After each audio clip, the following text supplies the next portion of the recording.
Irmãos, hoje nós chegamos à quinta exposição da carta de Paulo aos Colossenses, uma série que nós começamos em novembro, tivemos algumas interrupções, mas cá estamos, chegando ao final do capítulo 1, 5 exposições no capítulo 1, e hoje nós terminaremos do verso 24 até o verso 29, o último verso do capítulo 1. Colossenses, capítulo 1, do verso 24 até o 29, acompanhe com reverência e atenção a palavra do Senhor. Assim ela diz: Agora me regozijo nos meus sofrimentos por vós, e preencho o que resta das aflições de Cristo na minha carne a favor do seu corpo, que é a igreja, da qual me tornei ministro de acordo com a dispensação da parte de Deus, que me foi confiada a vosso favor, para dar pleno cumprimento à palavra de Deus, o mistério que estivera oculto dos séculos e das gerações.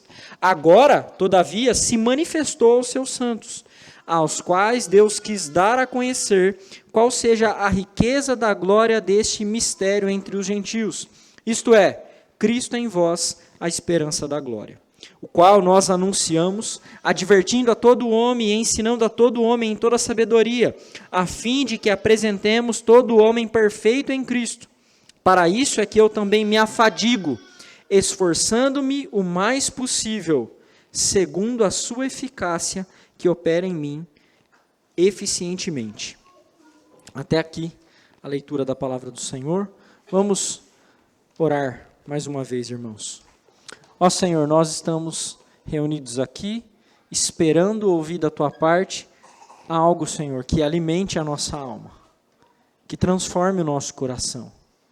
Nós nos reunimos aqui, Senhor, nesta noite, como todos os domingos, para dar glória ao Senhor. Mas por Tua graça, o Senhor também fala conosco. O Senhor oferece a nós instruções de como devemos viver neste mundo quebrado. Ajuda-nos, Senhor, a reconhecermos aquilo que o Senhor já fez por nós e vivermos de acordo com a esperança futura. Ajuda-nos, Senhor, a vermos coisas que os homens incrédulos estão incapacitados de enxergar, Senhor. Ajuda-nos a enxergarmos os privilégios que podemos ter no reino de Deus. Fortalece-nos, Senhor, para encararmos as dificuldades que ainda nos resta encarar para glorificar o Teu nome. Ó Deus, protege-nos de nós mesmos. Protege-nos da nossa vulnerabilidade e fraqueza. Todos nós, Senhor, somos pecadores, frágeis, por vezes imaturos. Mas se cá estamos, Senhor, é porque o Senhor pretende nos aperfeiçoar. Ó Deus, ajude-nos a dar um passo hoje. Garante que nós caminhemos, Senhor, para a glória do Teu nome, obedecendo a Tua palavra. Fala conosco mais uma vez, é o que nós te pedimos humildemente, Senhor. Em nome de Cristo, nosso Salvador. Amém. Privilégio é o que alguns têm mais do que outros. Mas talvez você nunca tenha parado apropriadamente para refletir sobre o significado dessa palavra e aplicar a todas as esferas que você deveria aplicar. Se você consultar um dicionário ou a internet, talvez você encontre uma definição mais ou menos assim: aquilo que foi dado sem nenhum mérito seu.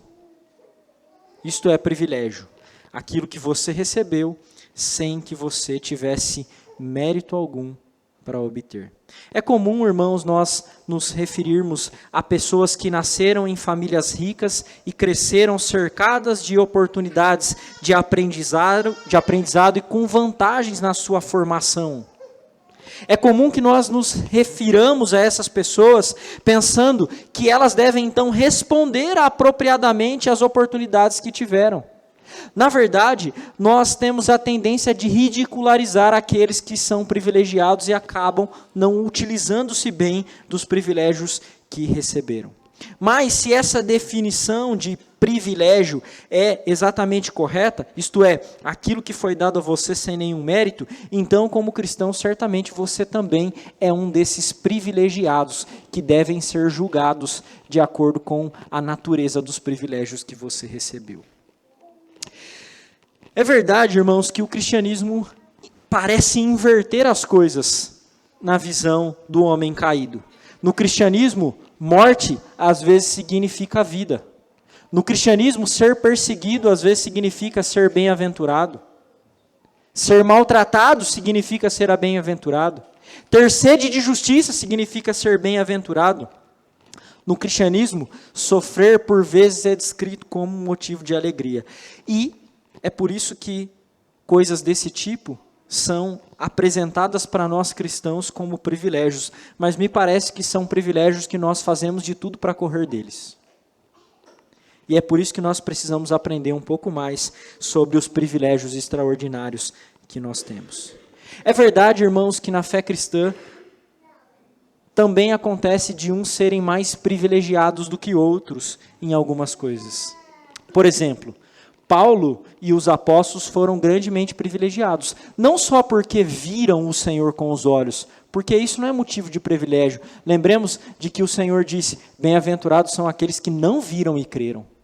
Mas eles tiveram um privilégio que nenhum de nós teve, ou talvez nunca terá. O privilégio de morrer por causa de Cristo.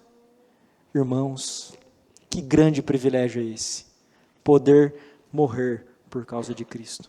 Deus continua dando privilégios desse tipo ainda hoje, irmãos. Há alguns missionários em lugares difíceis de se pregar o evangelho que entregam a sua vida, estão dispostos a morrer por causa de Cristo. Não tenha dó dos missionários, eles são mais privilegiados do que vocês.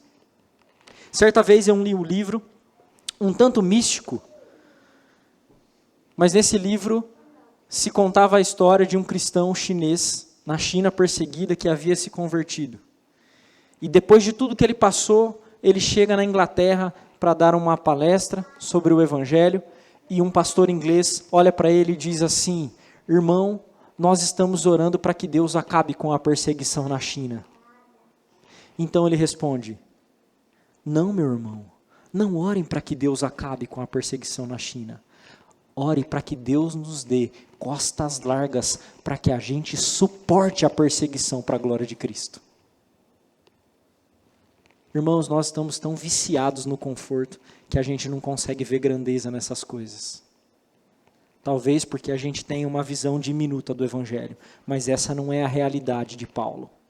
Paulo é alguém que recebeu privilégios muito particulares, diferentes dos nossos, é claro, mas que valoriza cada um dos privilégios que Deus concedeu a ele. E ele apresenta 3 privilégios, irmãos, e esses 3 privilégios que foram de Paulo, também são aplicados a nós em alguma medida, e nós veremos. O primeiro privilégio que o apóstolo Paulo apresenta é sofrer pelo avanço do Evangelho. Esse é um privilégio, sofrer pelo avanço do Evangelho. Talvez você pense, como sofrer pode ser um privilégio, pastor? E eu não posso realmente culpá-lo por pensar nisso. Mas nós precisamos entender como Paulo pensava para depois responder a essa pergunta. Como sofrer pode ser um privilégio? Veja o que Paulo diz. Fique com a sua Bíblia aberta, nós veremos cada uma das partes do que Paulo está dizendo. Paulo diz, no comecinho do verso 24, agora me regozijo nos meus sofrimentos por vós. Me regozijo. Isso significa que Paulo se alegrava no sofrimento que ele tinha em benefício dos santos de Deus, tanto de Colossos quanto de outros lugares. Irmãos, nós devemos lembrar que quando Paulo diz isso, Paulo não se refere a sofrimentos pequenos. Ele estava nesse exato momento preso por causa do Evangelho, quando escrevia essa carta. Mesmo tendo a sua liberdade cerceada, tirada dele, ele se alegrava por sofrer, porque estava vendo o avanço do Evangelho. Em seguida, Paulo diz uma coisa difícil ainda, mais difícil de interpretar. Ele diz que o seu sofrimento preenche o que resta das aflições de Cristo, na minha carne a favor do seu corpo, que é a igreja.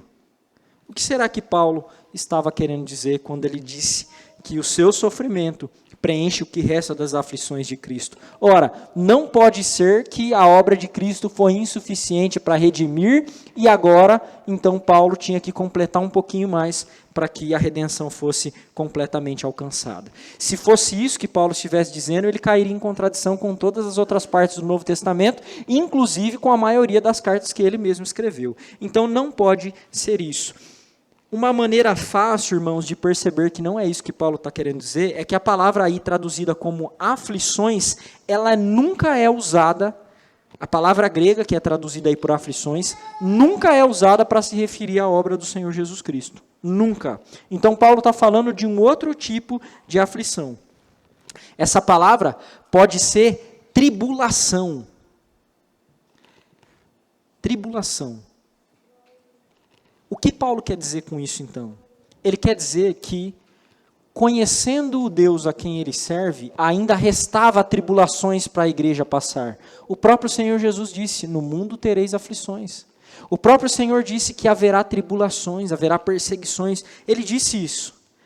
Mas como Cristo e a igreja são corpo e cabeça, as aflições da igreja são também as aflições de Cristo. E Paulo é um herdeiro dessas aflições porque está unido a Cristo e unido ao seu corpo, que é a igreja.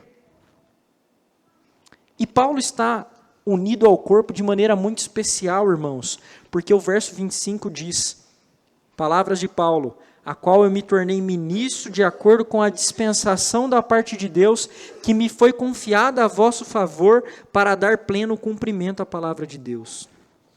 Paulo está querendo dizer que os sofrimentos que agora ele se tornou objeto e herdeiro, foi algo que Deus concedeu a ele. A palavra dispensação aqui significa administração, economia. Na economia divina, o Senhor, Paulo, você vai sofrer por minha causa. Eu quero que você sofra pela igreja, para que o evangelho cresça. Irmãos, isso não é uma punição. Não é. Pode até parecer, mas não é uma punição do Senhor. Na verdade, o Senhor queria que Paulo glorificasse assim. E é muito fácil da gente aprender isso. Quando Paulo se converte, Deus fala com um tal irmão chamado Ananias, lá em Atos.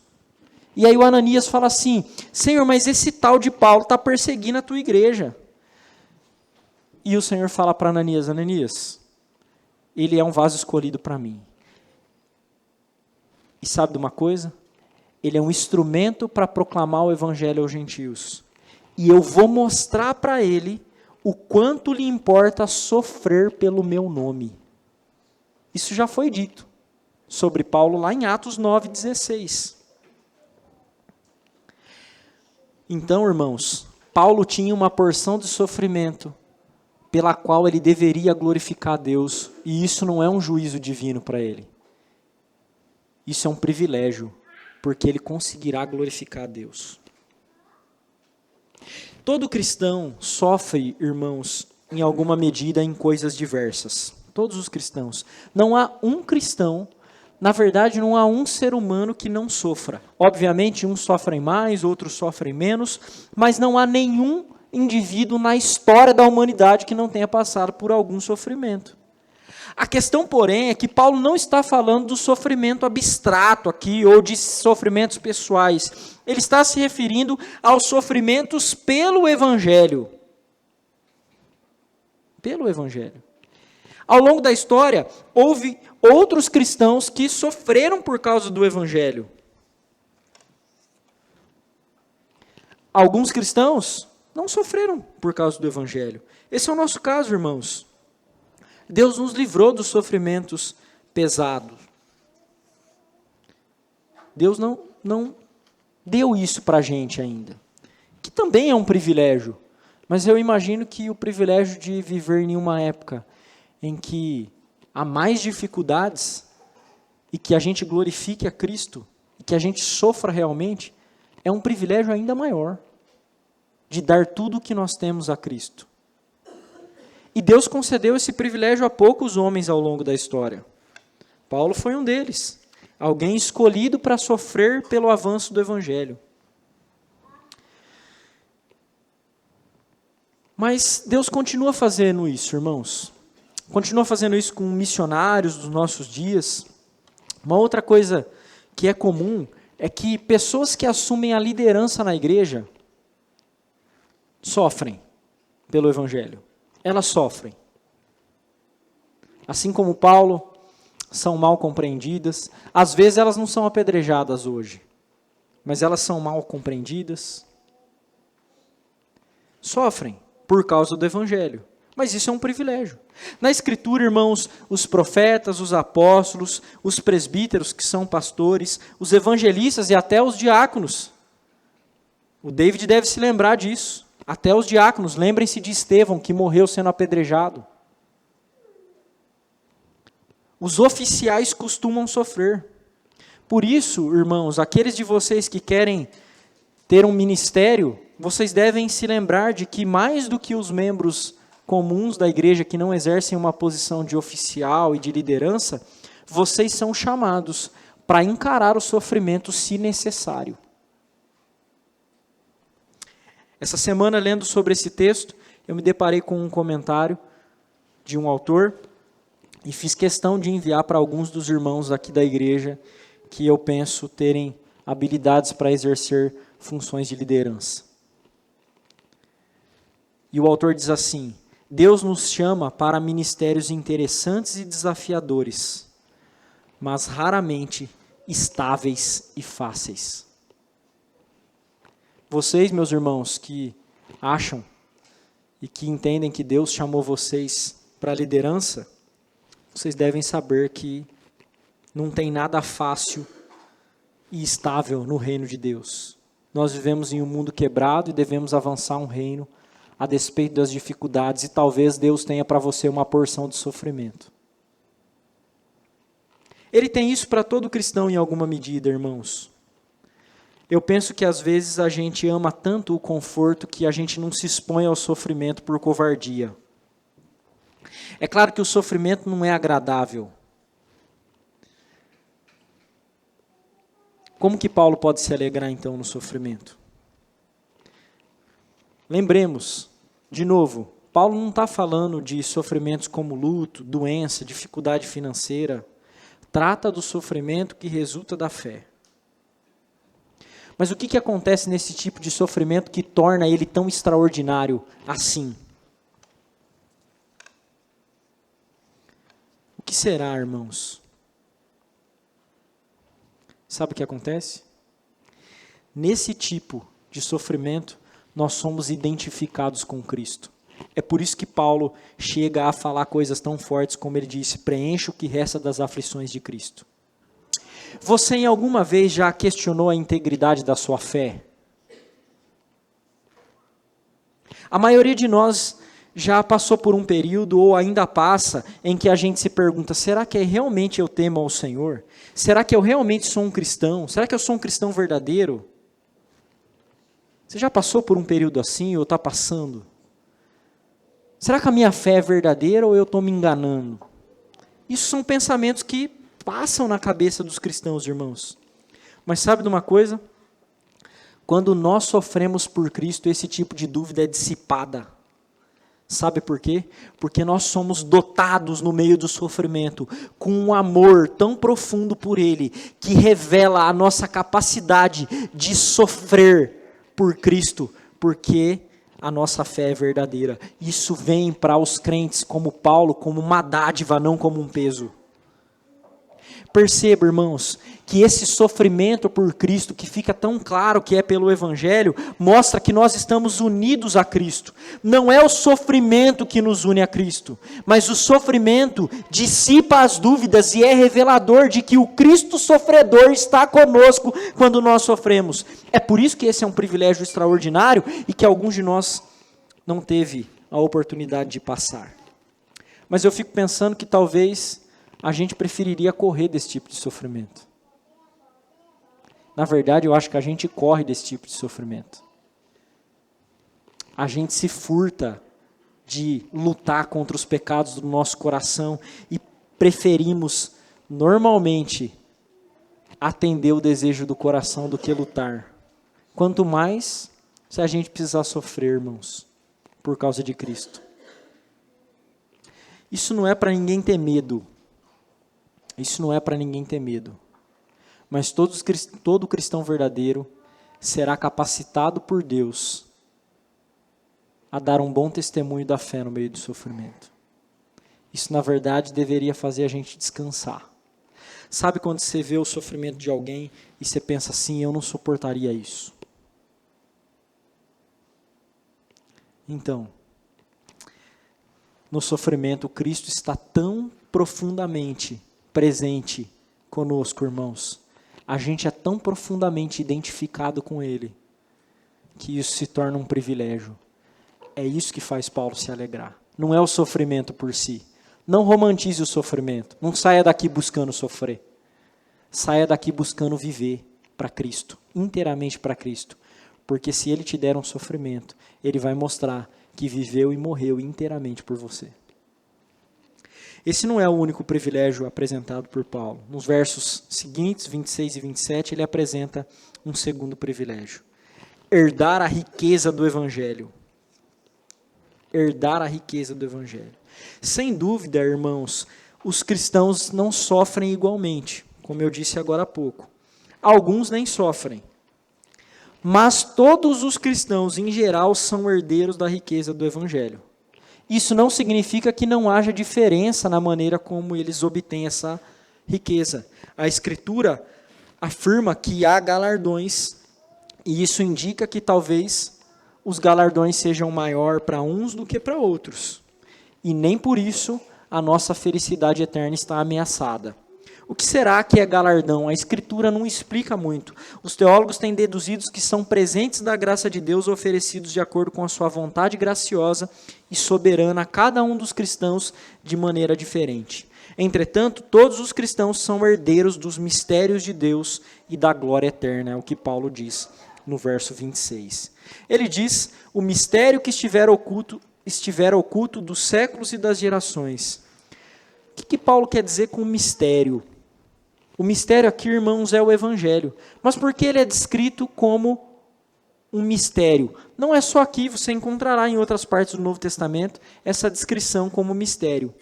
O Senhor Deus decretou, irmãos, a nossa redenção antes dos tempos eternos. E o seu plano foi se construindo ao longo das eras. Se você é um leitor da Escritura, você verá que Deus revela uma porção da sua obra da redenção de cada vez. E a revelação de Cristo não estava completa até que o próprio Cristo viesse, vivesse, morresse e ressuscitasse dos mortos. Mas no Novo Testamento, acende a luz e mostra-nos a grandeza da obra de Cristo a ponto de um mistério ser revelado.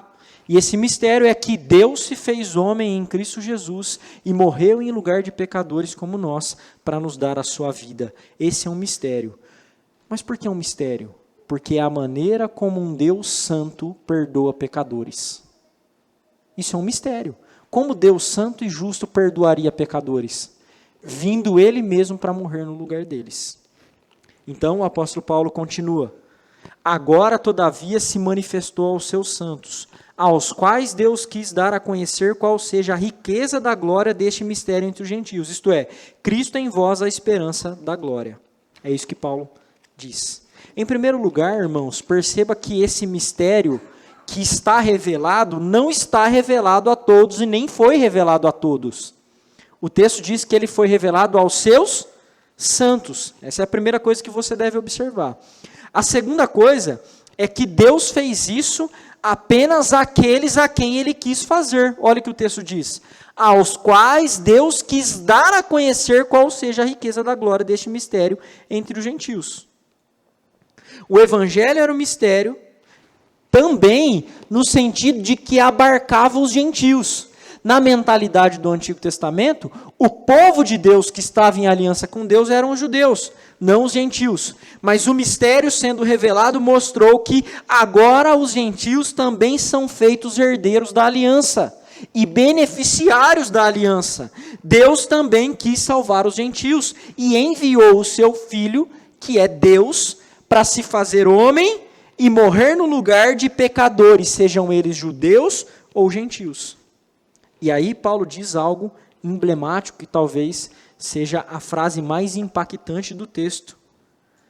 Cristo em vós, a esperança da glória. E é exatamente aqui que se refere à riqueza da qual nós somos herdeiros.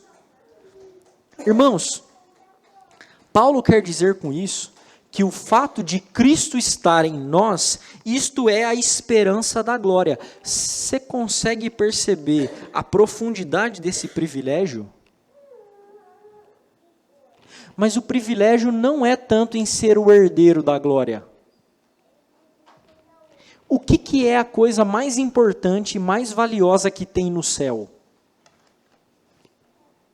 Você quer ir para o céu por quê? Porque lá não tem sofrimento? Essa é uma visão ímpia do céu. Você quer ir para o céu por quê? Porque o seu sofrimento vai ser exterminado? Ou porque a vida aqui não está boa o suficiente e não te alegra? Não, irmãos. O que tem de mais importante no céu é Deus. É Deus. E Cristo é Deus. E se Cristo está em você, significa que você já tem aquilo que é mais valioso que está no céu. Talvez você não desfrute dele, mas você já tem. E se você já tem o tesouro mais valioso do céu, do que você acha que Deus vai te privar? De nada. A glória é garantida porque Cristo está em vocês. É isso que Paulo diz. Cristo é Emanuel, Deus conosco. Esse é um privilégio extraordinário, irmãos. É um privilégio extraordinário porque nós não precisamos ir para o céu para desfrutar daquilo que é mais valioso no céu, Cristo. Talvez você pense, mas pastor, nós desfrutaremos dele melhor no céu. É verdade. No novo céu e na nova terra nós desfrutaremos dele melhor porque não seremos pecadores. O problema é nós, não o que está em nós. A gente já tem aquilo que é mais maravilhoso que haverá no céu. E por que a gente não consegue desfrutar direito? Porque a gente valoriza mais aquilo que estraga nesse mundo do que aquilo que é eterno no outro. É por isso que a gente não consegue desfrutar dessa herança. Nós somos privilegiados que desperdiçam a presença de Cristo. E nós precisamos nos arrepender disso, irmãos. Às vezes, alguns de nós podem pensar, será que vale a pena se privar de tanta coisa neste mundo para ganhar um mundo vindouro? Será que vale a pena sofrer neste mundo pelas alegrias do mundo vindouro? Ou talvez a gente faça um balanço mais cru da realidade. Talvez você pense assim, se eu contabilizar os sofrimentos que eu tenho aqui, junto com as alegrias que eu tenho aqui, será que vale a pena? Ou é melhor não ter existido? Será que vale a pena? Alguns de nós talvez, irmãos, digam assim, Senhor, eu preferia não ter vindo à existência. Eu não ia sofrer o que eu sofro. Porque não compensa, irmãos, o sofrimento que essa vida nos dá não compensa com as alegrias que essa terra nos dá.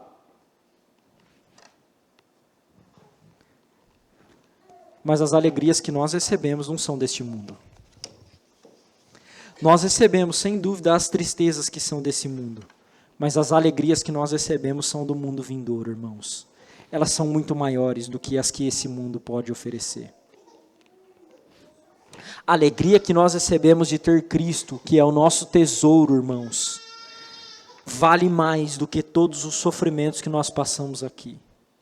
E ter a confiança e a convicção, a certeza e a segurança de que nós desfrutaremos dele plenamente, como não conseguimos desfrutar agora por causa de nós mesmos, deve trazer alegria no nosso coração. E nós devemos orar para desfrutar desta glória que está acessível a nós hoje. Nós podemos desfrutar do nosso Salvador, porque Cristo em vós, a esperança da glória. A não ser que Ele não esteja em você. Mas se Ele é seu e você dele, então você tem motivos para usufruir dessa herança eterna já hoje. Irmãos, nós somos privilegiados se sofrermos pelo avanço do Evangelho, porque isso nos identifica com o Senhor. Mas nós somos privilegiados por herdar a glória eterna, porque isso demonstra que Cristo nos deu tudo que pertence a Ele, porque Ele deu a si mesmo a cada um de nós. Ele é nosso e nós somos dele. Que privilégio temos, irmãos. Cristo é nosso e nós somos dele. Nos versos 28 a 29, o apóstolo Paulo apresenta o terceiro privilégio que não devemos esquecer. E o terceiro privilégio é servir na proclamação do Evangelho. Irmãos, Cristo é um rei, Ele é um grande rei, o maior dos reis. É um privilégio extraordinário ser um arauto do rei. É um privilégio que todo cristão tem e pode fazer. Proclamar o Senhor, servir na proclamação do Evangelho. É óbvio que nós faremos essa proclamação de maneira diferente. Nós temos dons diferentes, temos habilidades diferentes, somos chamados para funções diferentes na vida da igreja. Há cristãos que são habilitados por Deus a fazerem longas exposições do Evangelho. Outros, porém, eles apenas falam do pecado, do arrependimento e descreverão a obra de Cristo. Há aqueles que nem isso fazem, mas eles testemunharão daquilo que Cristo fez na vida deles por terem eles recebido o perdão dos pecados. Todas essas são formas de pregar o Evangelho, irmãos. E todas essas formas podem e devem ser aperfeiçoadas. Todas essas formas de pregar o Evangelho devem ser orientadas pela Escritura e aperfeiçoadas pelo ensino da Palavra de Deus. E por que elas devem ser aperfeiçoadas? Para cobrir todos os temas mais importantes que o Evangelho contém. Paulo, que é talvez o melhor exemplo de como pregar o Evangelho, se fez e foi feito por Deus como o nosso modelo da pregação do Evangelho, irmãos. Veja o que ele diz no verso 28. O qual nós anunciamos, advertindo a todo homem e ensinando a todo homem em toda sabedoria, a fim de que apresentemos todo homem perfeito em Cristo. Há algumas coisas aqui para nós aprendermos sobre a natureza do Evangelho e essa grandeza de servir e como servir na proclamação do Evangelho. O verso 28 começa com um pronome relativo, o qual. Isso demonstra que Paulo está se referindo a algo que ele disse anteriormente. O qual aqui toma um lugar de Cristo, é de Cristo que ele está falando. Então, veja bem, a proclamação do Evangelho, que nós somos privilegiados de fazer, anuncia quem? A Cristo. Essa é a primeira coisa que nós devemos aprender. Cristo, então, é o conteúdo do Evangelho. Cristo, irmãos, é o Evangelho. Não há Evangelho sem Cristo, porque Cristo é tudo do Evangelho, porque Cristo é Deus homem. É Cristo que Paulo prega, é Cristo que nós devemos pregar. Mas Paulo continua, ele diz outras duas coisas, além de dizer que prega a Cristo. Ele começa com o qual, mas ele diz como ele prega e o propósito pelo qual ele prega. A primeira coisa é, ele faz isso advertindo a todo homem e ensinando a todo homem em toda sabedoria. O que Paulo quer dizer aqui, irmãos, com advertindo a todo homem? Ele está dizendo que ele confronta os homens, confronta o pecado dos homens. Não há pregação do Evangelho sem confrontação em amor. Isso não significa que você será grosseiro com as pessoas. Não. Mas o Evangelho pregado tem confrontação. Veja, irmãos, os exemplos dos apóstolos e de Jesus. João Batista. João Batista pregava, o reino de Deus é chegado, arrependei-vos. Jesus pregava, o reino de Deus é chegar a vocês, arrependei-vos. Os discípulos vieram, arrependei-vos. Arrependei-vos do quê? Dos seus pecados. E o jeito dos modernos pregarem? Jesus te ama. Isso é falso, irmãos. Não há evangelho sem confrontação. Confrontação que pode e deve ser feita em amor, mas que deve conclamar ao arrependimento. Paulo diz que prega a todo homem. É claro que isso não significa todos os homens que existiam. Paulo está querendo dizer que ele pregava a todo homem que ele tinha oportunidade de pregar. E nós? Nós vemos a pregação como um privilégio ou nós vemos ela como um peso, como um fardo que a gente carrega nas costas e quando a pessoa dá uma abertura, a gente prefere ficar calado do que falar de quem é Cristo para ela, do que Ele fez e de quem ela é. Mas Paulo pregava a todo homem a quem ele tinha oportunidade de pregar. E note, irmãos, Paulo não está falando apenas dos incrédulos. Tem gente que pensa, o evangelho é para os incrédulos. Não, o texto se aplica aos crentes e aos descrentes. É por isso que ele diz, ensinando em toda a sabedoria. Cada domingo que vocês ouvem a pregação de um texto aqui, o evangelho é pregado. Vocês são confrontados e são ensinados. Se o evangelho que está sendo pregado aqui ou em qualquer outro lugar não ensina o seu coração e não confronta os seus pecados, então, ou não é evangelho que está sendo pregado, ou você está cego, surdo e não consegue perceber, ou você é perfeito. Essa última eu acho que não é razoável. Se você é perfeito, então você realmente não precisa ouvir a pregação do Evangelho, porque a finalidade da pregação é o que Paulo diz aí, no verso 28, a fim de que apresentemos todo homem perfeito em Cristo. A pregação da palavra, a pregação do Evangelho tem o propósito de aperfeiçoar os homens. A palavra perfeito aqui, irmãos, não é uma boa tradução. O sentido dessa palavra é mais completo. Talvez você fale, pastor, mas não resolve tanto. Resolve. Perfeito é algo que não precisa de mais nada.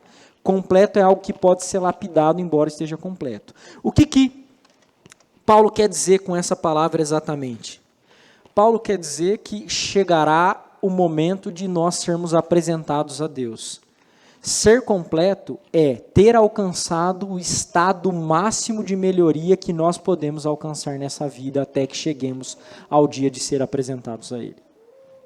Ou seja, isso implica que nós cresçamos, irmãos. Nós não podemos ficar estagnados.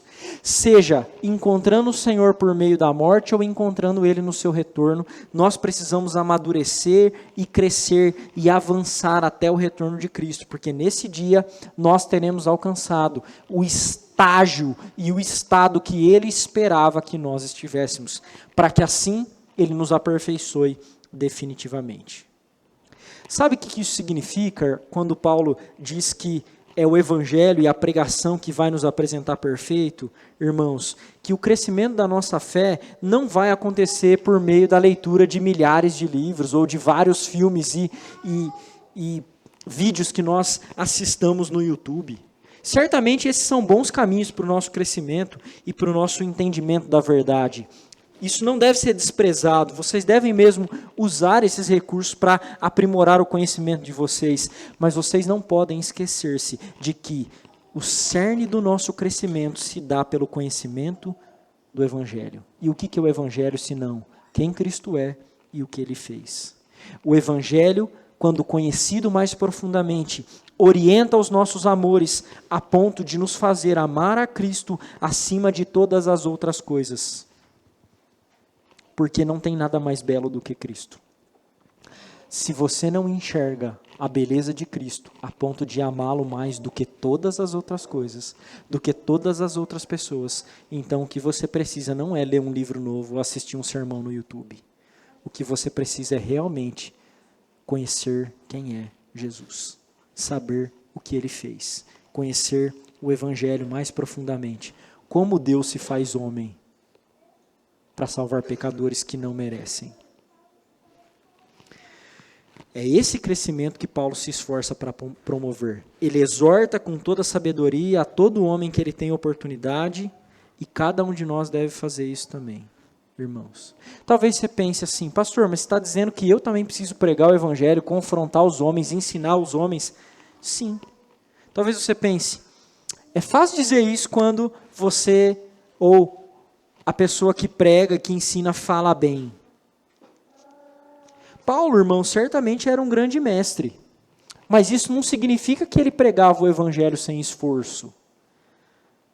Se você vir pessoas que pregam com habilidade, que falam bem, não caia na besteira de achar que elas fazem isso sem esforço. É o que Paulo diz no verso 29. Leia aí na sua Bíblia. Para isso, é que eu também me afadigo, esforçando-me o mais possível segundo a eficácia que opera eficientemente em mim. Duas coisas devem ser destacadas aqui nesse último verso, irmãos. A primeira é que o privilégio de pregar é um privilégio. Mas isso não significa que a pregação deva ser feita sem esforço. Pelo contrário, o próprio Paulo, que era um mestre, se afadiga e se esforça. E curiosamente, a palavra a qual é traduzida aqui como esforçando-se, é uma palavra que refere-se a um esforço extremo, um verbo que era usado por atletas nas competições olímpicas, inclusive nas competições de lutas. Lutas físicas, irmãos. Eu posso dizer o verbo grego aqui porque ele tem conotação e correlação com o português. O verbo grego aqui é agonizai. Agonizai, de agonizar. É isso que Paulo fazia, labutando para ver o crescimento das pessoas. O fato de ser um privilégio não significa que é fácil. Mas o fato de ser um privilégio significa que nós temos obrigação de lutar para que isso seja feito. A segunda coisa importantíssima que Paulo fala e que deve ser destacada é que, embora Paulo se esforçasse muito, e é o que ele diz aqui, ele não fazia isso na força do seu braço. Olha o que ele diz: segundo a sua eficácia que opera eficientemente em mim. Paulo se esforçava, mas o seu esforço era alimentado pelo poder de Deus, irmãos. Somente o poder de Deus poderia suplementar as energias necessárias para que Paulo, então, pregasse o Evangelho. E isso é verdade também sobre vocês. Isso é verdade sobre mim. Anunciar o Evangelho, irmãos, nesses termos especiais do apóstolo Paulo, requeria autoridade, paciência, amor, e tudo isso só pode vir do Senhor. O homem é incapaz de produzir isso. Mas, curiosamente, ele só fortalece para esse exercício de proclamar o Evangelho aqueles que se esforçam e aqueles que proclamam. Talvez você diga: o Senhor não está me fortalecendo para proclamar o Evangelho. Não, mas você está proclamando? Não. Ele só vai te fortalecer se você proclamar. É isso que ele faz. Enquanto isso, você despreza esse privilégio de anunciar a Cristo. Meus irmãos, não deixe que a sua timidez ou até mesmo a sua covardia te impeça de pronunciar o nome de Cristo, de falar da sua obra. Não deixe nem que os seus pecados, que talvez te tornem uma pessoa inábil para proclamar o Evangelho, faça isso. Conserte os teus pecados e proclame o Evangelho. Seja humilde com aqueles que estão à tua volta e diga: olha, eu fiz algumas coisas erradas e estou me consertando, porque Cristo é misericordioso comigo e eu queria contar o que Ele está fazendo na minha vida. Eu sou um pecador ainda, eu falho nisso, naquilo, mas eu preciso te contar o que Cristo está fazendo na minha vida. Não deixe que nada permita que você desperdice esse privilégio. Meus irmãos, se vocês entenderam a razão pela qual sofrer por Cristo e pelo reino de Deus é um privilégio, você deve ser lembrado de que não se trata do sofrimento por si. Se trata de que no sofrimento por Cristo e pelo Evangelho, nós nos identificamos com Cristo. Você não precisa sair daqui romantizando o sofrimento. Você não deve romantizar o sofrimento. Mas você deve ficar feliz se Deus te der um sofrimento por causa do Evangelho. Porque nisso Cristo vai se identificar com você. Em segundo lugar, você não deve se esquecer de que você tem uma herança, e de que essa herança é o próprio Cristo em você. Não existe nada mais valioso do que isso, irmãos. Não troque o direito de primogenitura por um prato de lentilha. Lembra da história lá de Jacó e Esaú? Não troque a satisfação do pecado, satisfação passageira, efêmera, rápida, por Cristo Jesus, irmãos. Não tem nada mais valioso do que Ele. É um privilégio que você tem e você deve responder de acordo com esse privilégio. Por fim, não se esqueça de que também é um privilégio servir no Evangelho. Irmãos, aqueles que mais proclamam o Evangelho conseguem perceber quão grande é esse benefício. Sabe por quê? Porque aqueles que proclamam o Evangelho vê Deus dando frutos da proclamação. Vê Deus dando crescimento para as pessoas. Eles que proclamam o Evangelho enxergam essas coisas. Além disso, sabe de uma coisa? Por vezes, aqueles que proclamam o Evangelho estão exaustos, cansados, mas Deus os fortalece, os agracia e os dá a alegria de verem o fruto do seu trabalho sendo abençoado. Quando nós trabalhamos sozinhos, irmãos, o fruto do nosso trabalho falha. Mas quando Cristo trabalha em nós, quando nós trabalhamos por Ele, Ele faz o fruto do nosso trabalho dar frutos e muitos frutos. Porque a gente não faz para a glória de si mesmo, mas para a glória dEle. Mas quando nós estamos ansiosos, ociosos, aí sim, nós estamos sem o poder de Deus. Mas se você decidir servir e aproveitar esse privilégio que Deus te deu, então saiba de uma coisa: Cristo não é só a sua esperança, Ele é a sua esperança, o seu poder, a sua herança e a sua alegria no sofrimento. Porque Cristo é tudo. Cristo é tudo que precisamos, irmãos. Glória seja dada a Deus. Vamos orar mais uma vez. Ó Senhor, nós te louvamos e te bendizemos pela tua profunda graça dispensada a nós, Senhor, pelos grandes privilégios que tu nos concedestes. Bendito seja o teu nome, Senhor. Louvado seja o teu nome. Ajuda-nos, Senhor, a vermos a grandeza desses privilégios que o Senhor concede.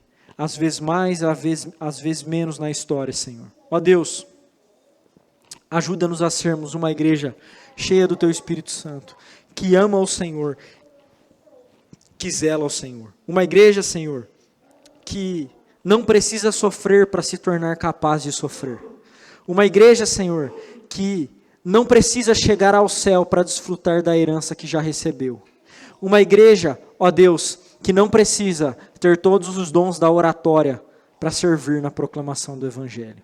Ó Senhor, bendito seja o teu nome, louvado seja o teu nome. Fortalece-nos, Senhor, aviva-nos, ajuda-nos a enxergarmos em Cristo tudo aquilo que Ele é, para que Ele baste para tudo aquilo que precisamos ser. Bendito seja o teu nome, Senhor. Oramos em nome de Jesus. Amém.